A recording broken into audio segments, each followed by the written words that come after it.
Sandwich is a small town in Massachusetts that is best known for not welcoming many large corporations or businesses. Due to this, smaller businesses have taken over for the lack of larger businesses. We sat down with some of the smaller business owners/managers to ask about their thoughts on the lack of larger businesses in Sandwich and to get some insight on how they run a small business in Sandwich. I think it's good. Keep it a small town. It's hard right now for mom and pop businesses just to survive.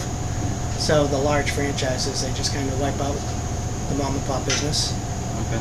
I do have strong feelings on that, and as an independent business person, being involved with some of the shop local movements, I've been reading up on more and more on how important small businesses are to our towns and to our states and to our country. And I really think when we look at places like Sandwich, say, which is in a tourist area, the small businesses help give the town its character and spirit. We're just part of many things that give Sandwich that. Yeah. We have museums, we have many things. But I think when you look around at some of the really special small businesses here in this town, you realize how important they can be and how they can play a role in making the town a better place to live.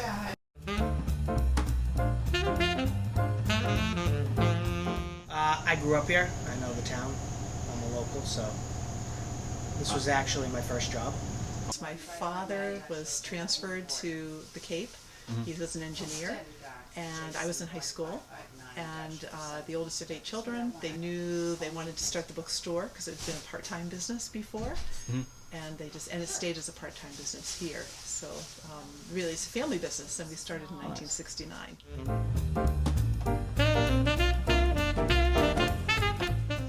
Quality of food. You try to keep your costs as low as you can for the public, and you try to be consistent and friendly. Small businesses are up against a lot of competition these days. Yep. And some of it, we find it is difficult where someone perhaps can offer something tax-free versus us. We do some internet advertising. We do mostly word to mouth. We donate to the schools. We support pretty much a sports program at every school level. We try to be family friendly. Just being a small town business, you try to relate to the people that are in town, and you donate to your local fire department, your police department, and to the things that are going on locally, and then they tend to support you back. When we do some ads, we try to make them big and splashy. We do like a full page ad in the Cape Cod Times once or twice a year.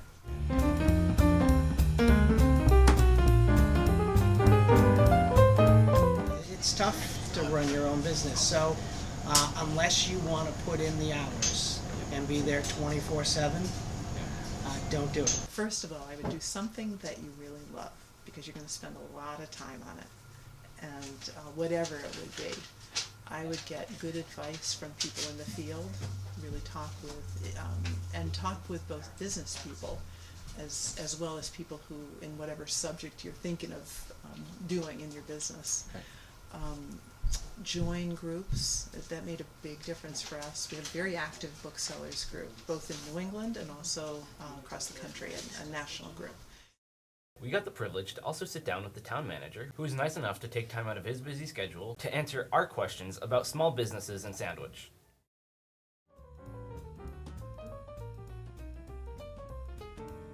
It seems like just in general across the country there's way more small businesses than medium or large sized businesses. I think the hard part about living on Cape Cod is we're like where so much of the economy is based on like the tourism industry.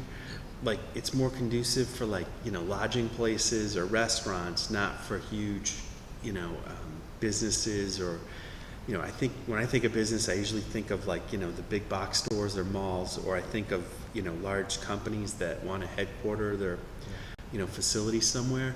So I think just the way Cape Cod grew, back from the 1800s all the way through today, it just didn't make much sense to have like corporate headquarters here, and the traffic just can't, the roads can't sustain like the really big business stuff. Okay. We because we're part of Cape Cod, there's a regional planning agency, like one of the strongest in the country, called the Cape Cod Commission. So they do a lot of work to see what kind of economic development or businesses make sense.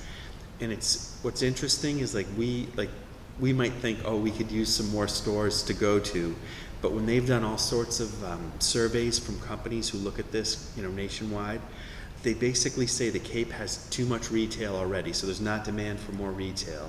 I'm not sure, business-wise, why they've decided to do that.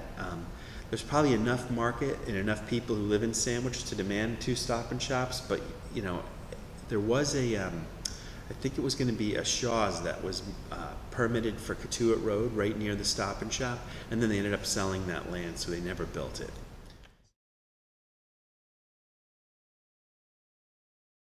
Yeah, it's funny because if you think of the Sandwich Industrial Park, there's some really good businesses in there, but what I think is interesting is there's a lot of businesses that are whether they're landscape companies or certain types of businesses need more places to park the vehicles when they're going to clients' homes or doing work at different properties. So it's pretty unique because I think a lot of times people think the industrial park, some of it looks like metal shoeboxes, but there's a need for that, and so that seems like a really good place, to have that. We've tried over time to change the zoning to make it easier for different businesses to go in that area, and we've even expanded the area where they could go. So we're hopeful, as some of the, for example, on the Landers gravel mining, what their permit says is they're allowed to gravel to a certain level, but hopefully it's flat, and then, they can maybe develop some businesses that would take the place of that once they stop gravel mining. So that's, I don't know, that has some potential down the road, but it just takes time. I mean, it just seems like from everything I've read that as technology improves, probably more people will have the ability to work from home and maybe create smaller businesses that don't need storefronts and bigger things. So I think in that sense it helps the smaller businesses.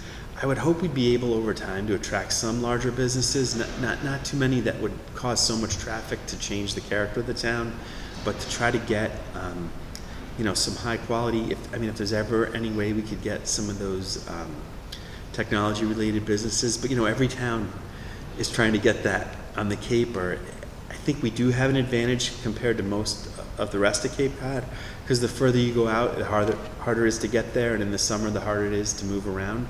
So I guess we're lucky that we're close enough to the bridges. But then that's the other thing that we hear about sometimes, just by the nature of the bridges, it makes it harder for bigger businesses to be on Cape just for trucking, and if they're moving in equipment then they have to go around when the traffic isn't as bad in the summer, stuff like that. So I don't know, it's interesting, it'd be interesting to see if we could turn the clock ahead 25-30 years, what it looked like, or if it would look the same. It's hard.